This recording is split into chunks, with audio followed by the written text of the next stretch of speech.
Let's go ahead and get started then. So my name is Sam Berger. I'm the Associate Administrator here at OIRA, and I want to welcome you all to a virtual listening session on our 12866 meetings, which are meetings that OIRA conducts with members of the public while regulations are under review.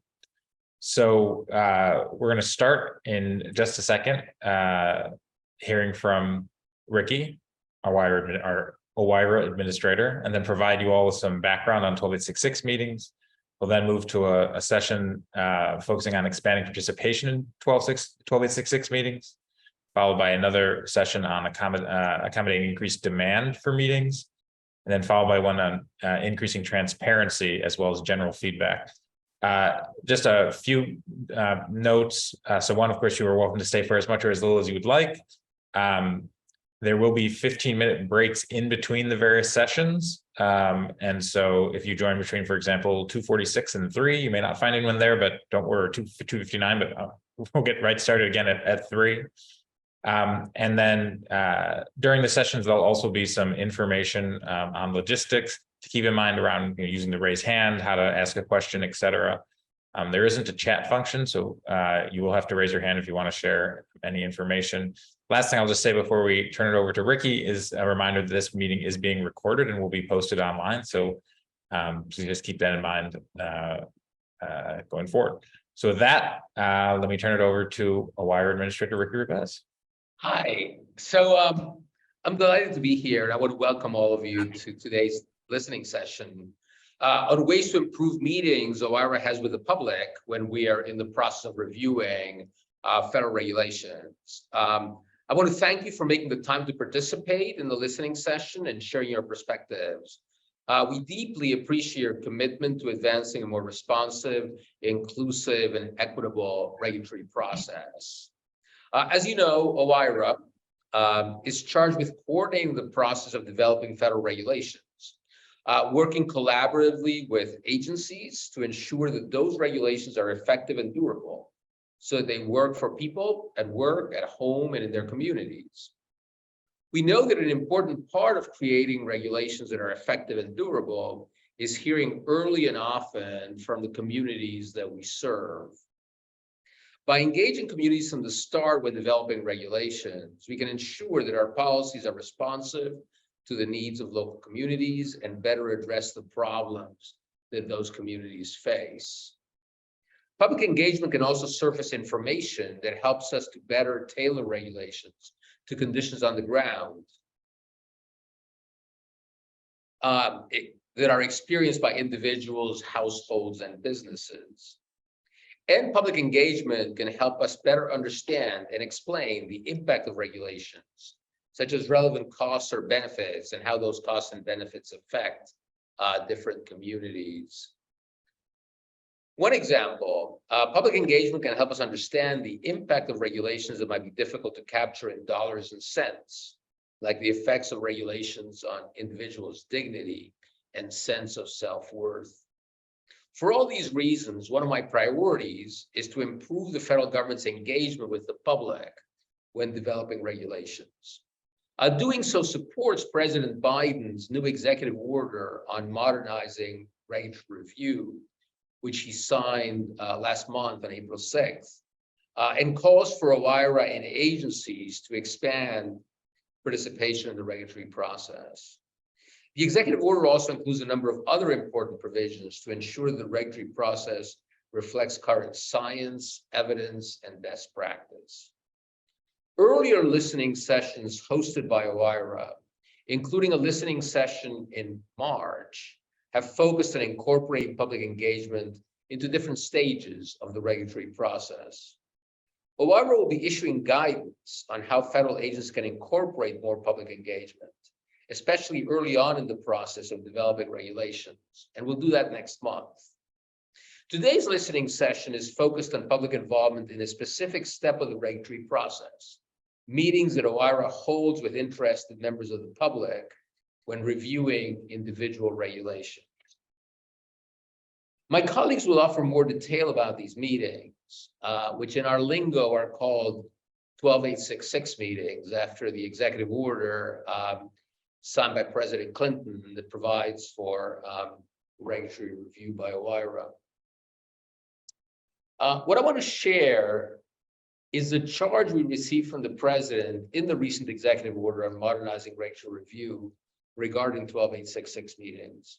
That executive order asks OIRA to take steps to do the following: expand opportunities for access to those who have not historically requested meetings, including those from underserved communities.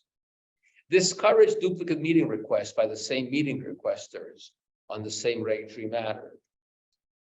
Consolidate meetings to improve efficiency and effectiveness. And disclose more data about meetings to improve transparency. In developing our approach to 12866 meeting changes, we're going to be modeling best practices of public participation and engagement ourselves. Accordingly, OIRA has developed draft guidance implementing these changes, available on our Modernizing Regulatory Review website and in the Federal Register. We're taking written comments on that guidance through June 6th.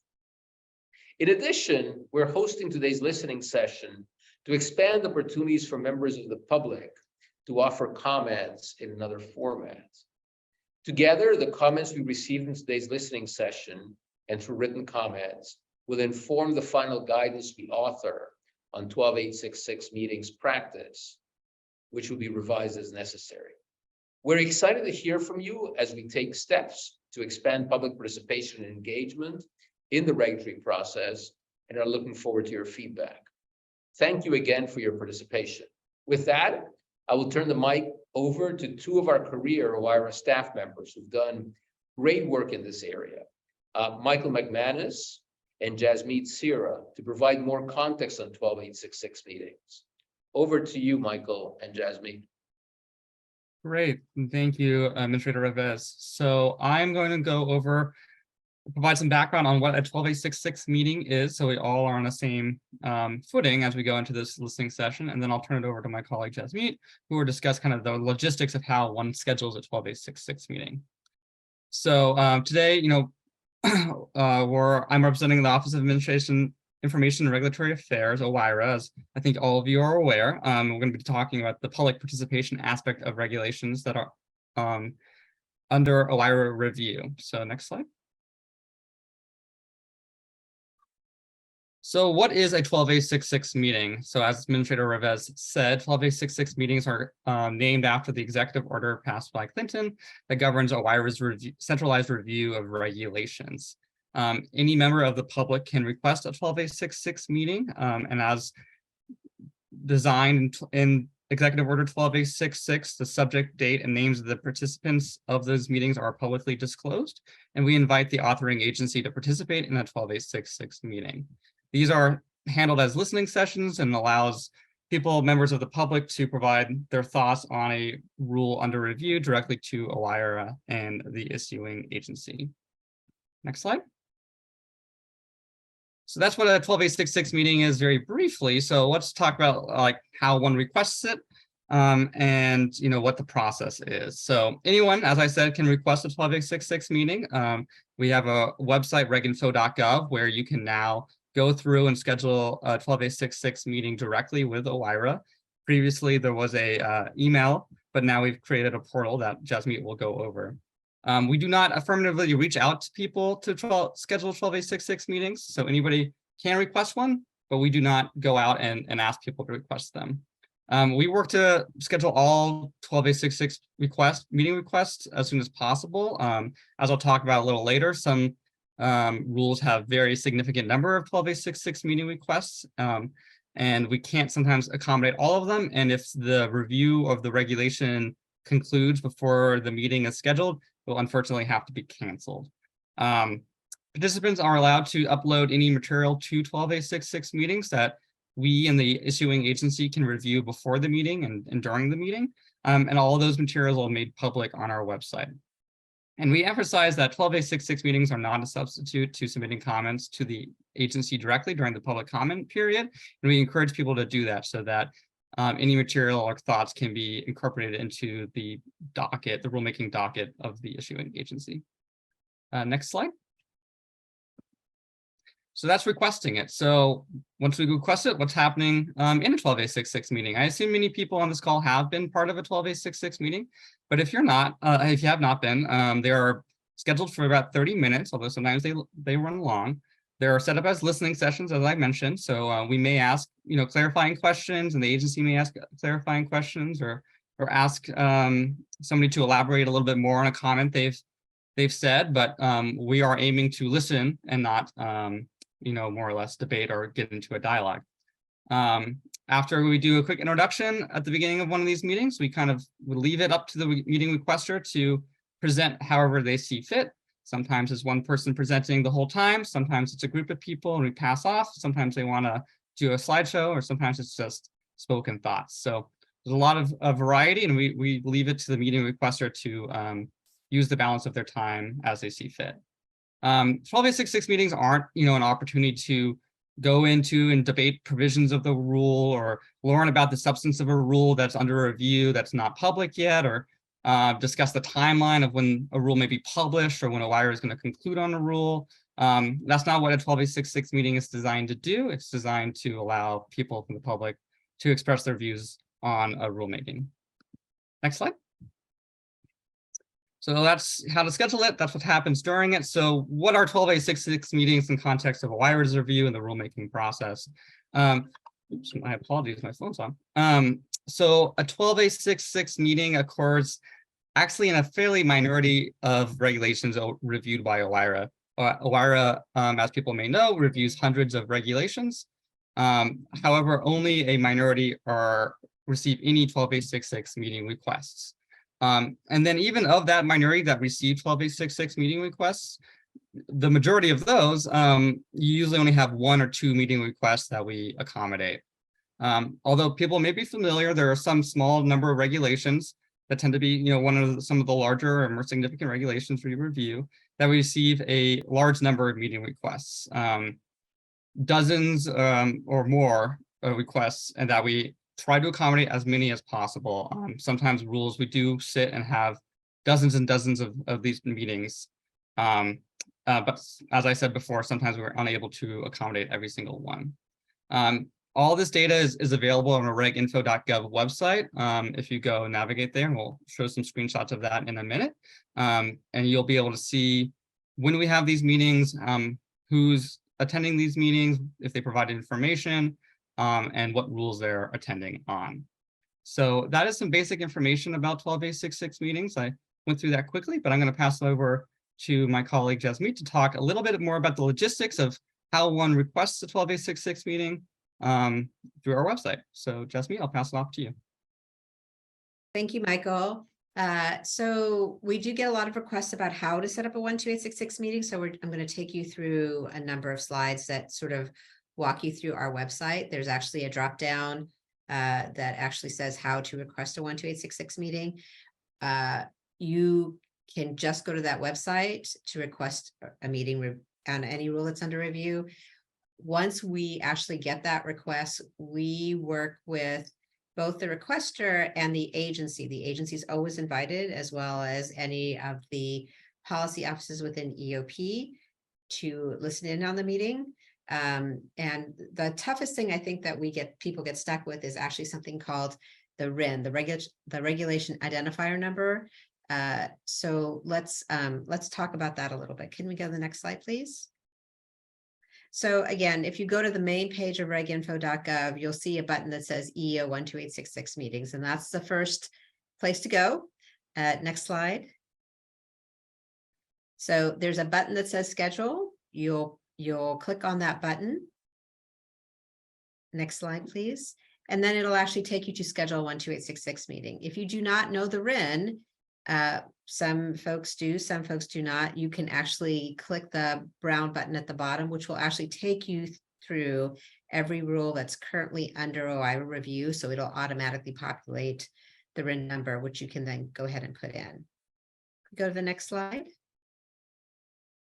So what we'll be asking for you is some information about the attendees and when you're looking to actually go ahead and schedule that meeting. And this is important for us, particularly because our staff is working on scheduling more than one meeting for more than one rule. So the more information that you provide up front about which rule you're talking about, what you'd like to talk about in the rule. And I would emphasize that when you come in to talk to us about a rule, you do not need to talk about the rule in its entirety. Often people only have one or two specific aspects that they are concerned about or would like to address. That's as Michael said, your 30 minutes is really what you would like to focus on. It does not need to be the entire rule. So you'll be asked to input some scheduling details there, which will help our scheduler reach out to you. Just go ahead and schedule a meeting. Can we go to the next slide, please? And that's really it. Like, we will get back to you if there's any other issues with the meeting request. And again, all materials, as Michael said, that you provide to us either before the meeting as part of your request, or oftentimes people will say we have a slide deck or some additional language we'd like to share with you, that you have 48 hours after the meeting to actually have that uploaded onto the website, along with all of your attendees, which obviously become part of our record. So anyone can go and look and see what meetings have been scheduled and what was provided, who attended, both on not just the requester side, but on the administration side, both the agency folks, the OIRA desk officer, any other folks from OMB, often the budget folks attend, and any of the policy councils. So that's a very quick overview. I'm turning it back over to Sam and Alex. Thanks so much. Appreciate that. So I think we're going to take a couple minutes now for any questions that folks may have about the material presented here regarding background on what 12866 meetings are, or how you go about having a meeting. And when you raise your hand, we'll go ahead and ask you to unmute yourself. And so we have just asked Salita, apologies if I got that wrong, but if you could unmute yourself and ask your question. Can you hear me? Hi. Yes. Hello. Hi, I have a quick question. When the public requests a meeting with OMB, are the agencies or departments involved notified, or at any point, or it's just a meeting between you and the public? It is the agencies are always invited to the meeting. The rule writing agency is always invited to the meeting. Yes. Okay, thank you.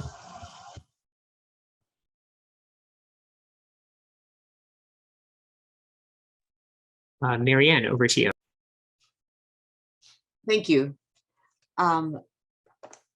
I have some general questions, and it might not be necessarily appropriate right at this point in your presentation, but this last few months, I think it might have been February, I had made a request for a meeting, and it was scheduled, but then, like you talked about, it was canceled because your review had ended.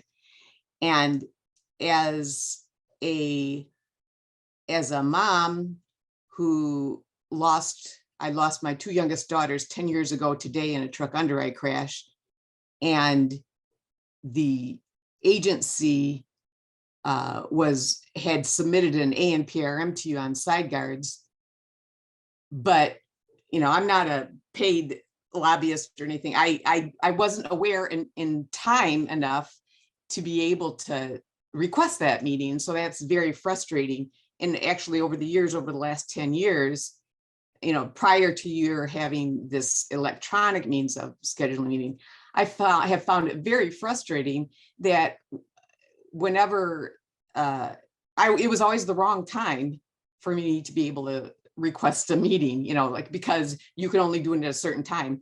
And my understanding is once rulemaking is going on, then at the agency, then I can't do any review. So partly I'm frustrated with the timing of the whole thing. And then, so I appreciate what you're doing to try and improve this. Also, as you were talking here today, I'm thinking, okay, so, I really understand you can't debate the provisions, you can't learn about the substance of the rule, which is the other problem. You know, if I don't yet know what's published, how can I intelligently bring up to you my concerns? I mean, I already have a lot of concerns, but I can't really match them up to what's actually in the rule that you're considering. And then, so then what I wonder is, what exactly do you do in response to the comments that you get from people? Does it influence your decision making on that? And I'm not asking you to necessarily give an answer, but like, what is most useful to you to hear from somebody like myself?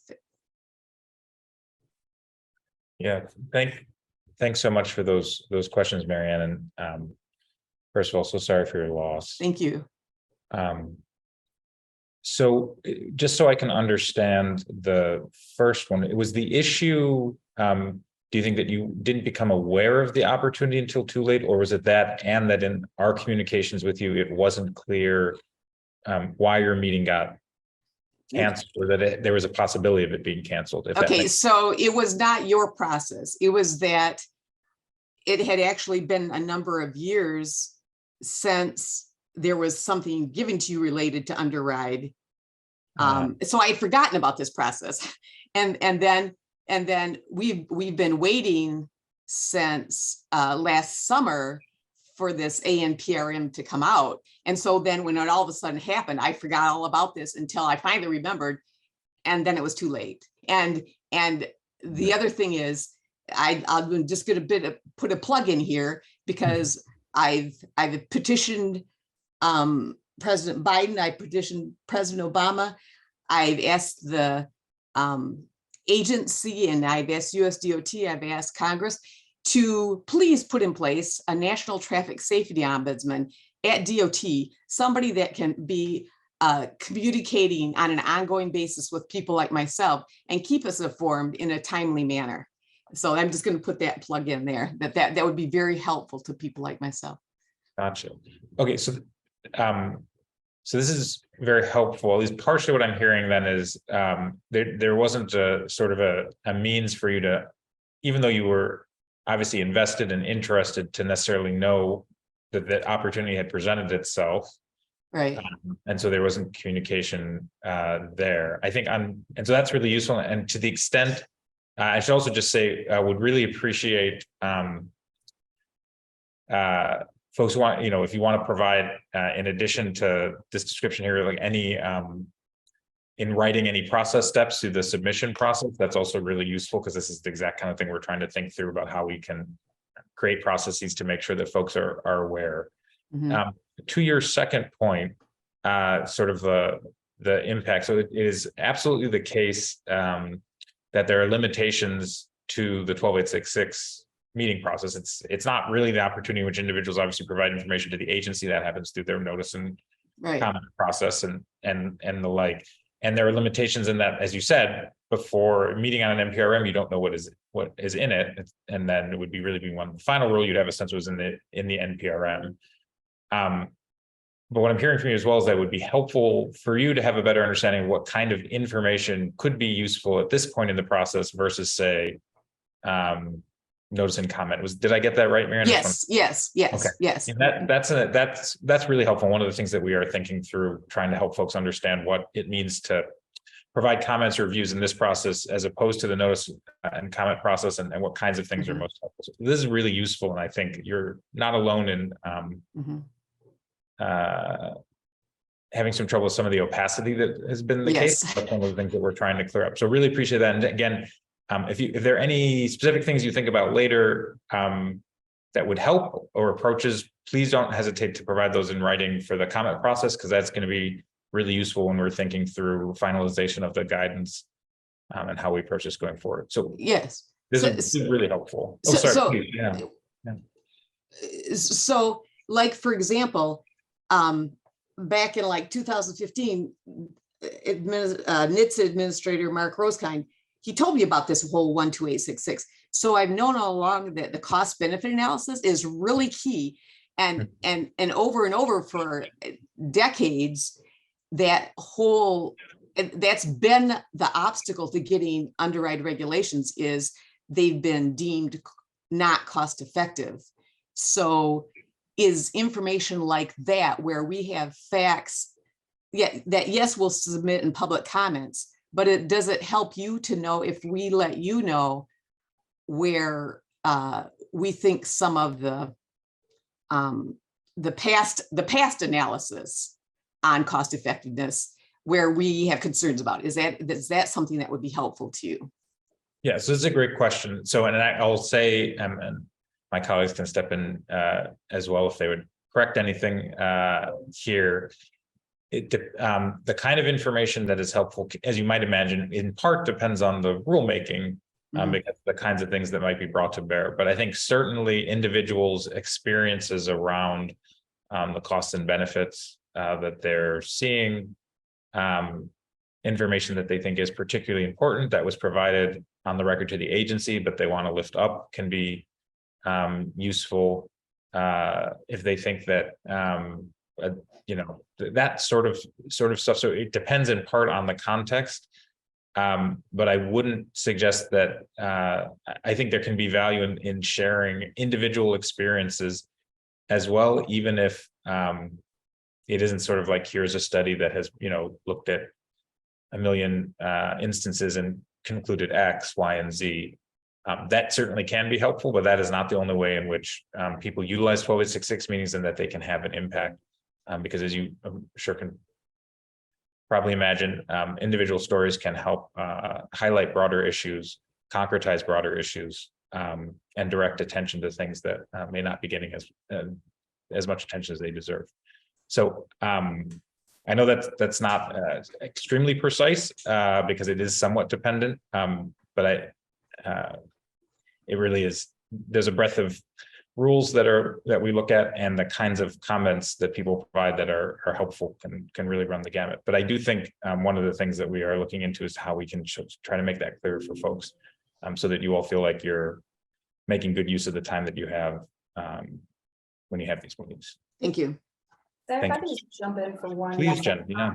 Yeah, I do think that one important point to underscore is that the 12866 meetings process is not a substitute for the notice and comment process. So in other words, as much as possible, we should try to get your views into the actual comments, because those will be part of the record.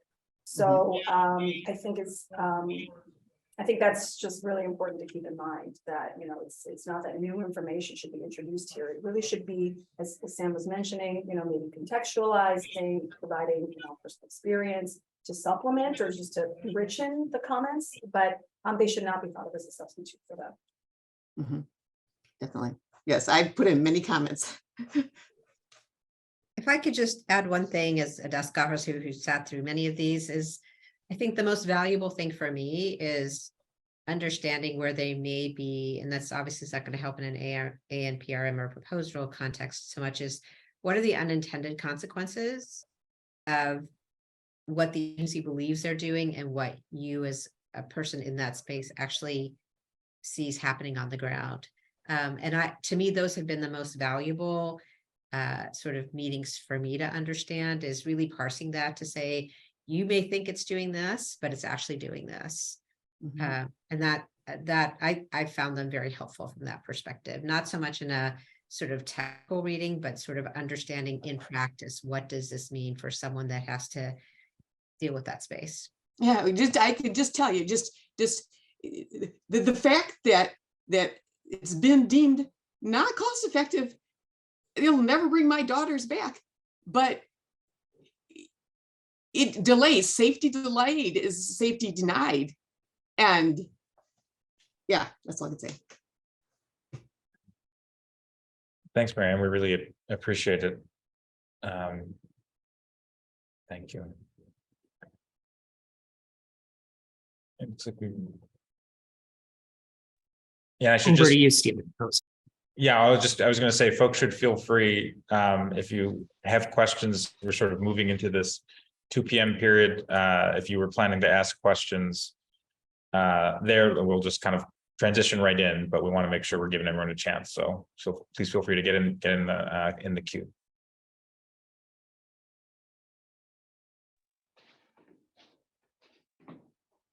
Hi, this is Stephen Buckley. Can you hear me? Yes, Okay, great. Yeah. I'm a former federal employee, so of course I know what the Federal Register is.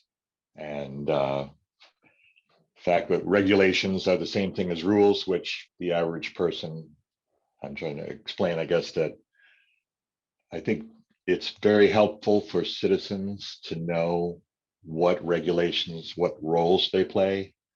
And so in your listening sessions, I realize it's easy to fall back into acronyms that you use every day but other people don't. And obviously the previous speaker has an above average knowledge of that process. But if you could perhaps tell a story or give an example of, based on reality, people could could more clearly appreciate what you're trying to do. I mean, it kind of sounds like you're having a 12/8/66 meeting about 12/8/66. So, what's the difference between clarification and discussion and things like that? So and what the purpose is. So if it's just to clarify to people what's going on, and then that's the end of the story, then that should be made more clear, I guess, because so these are just suggestions as you go forward and explaining to a person with average intelligence what regulations are and when exactly the 12/8/66 requests should be done. And I think the previous speaker kind of illustrated that need. Thank you. yeah, that's a great flag. Thanks. So just on that, if it's helpful for folks who are listening, there are several different stages of the rulemaking process. And so in an ANPRM, an advanced notice of proposed rulemaking, an agency is in essence asking for sort of thoughts as they're thinking about how to develop a rule. The NPRM is the proposed rule that actually gets put out. And then there's a final rule. And so what we were talking with Marianne about was if you come and ask for a 12/8/66 meeting, if you meet with us while an NPRM is under review, no one has seen, the NPRM hasn't been put out. So no one's actually able to see the draft of it at that point. You're aware of the topic that is being discussed. And usually an agency will have given some sense of approaches it might be thinking about in general, like in various remarks or engagement, but there isn't any draft text to respond to. Whereas if you come to talk, if you come to have a 12/8/66 meeting, when a final rule is under review, meaning when that same rule comes back after it's been put out, people have had a chance to comment on it, and then the agency is responding to that comment, then the individual has the benefit of having seen the proposed rule, having seen comments that were provided, potentially having provided their own comment, hopefully provided their own comment if they wanted to provide a comment. And then that conversation can be informed by that discussion, while still at that point not having a sense of where the agency is going to finalize the rule, because the rule has not yet been finalized. So that was some of the terminology. It's a great point, Stephen. We wanted to make sure. And I would just say, if at any point during this, folks just want to ask a clarifying initial question, like what did you mean by that, before asking whatever other question you have, please don't hesitate to do that. We want to make sure that we're kind of keeping everyone up to speed on this, and very good point of us slipping sometimes into acronym speak. So really appreciate that, Stephen. Thank you.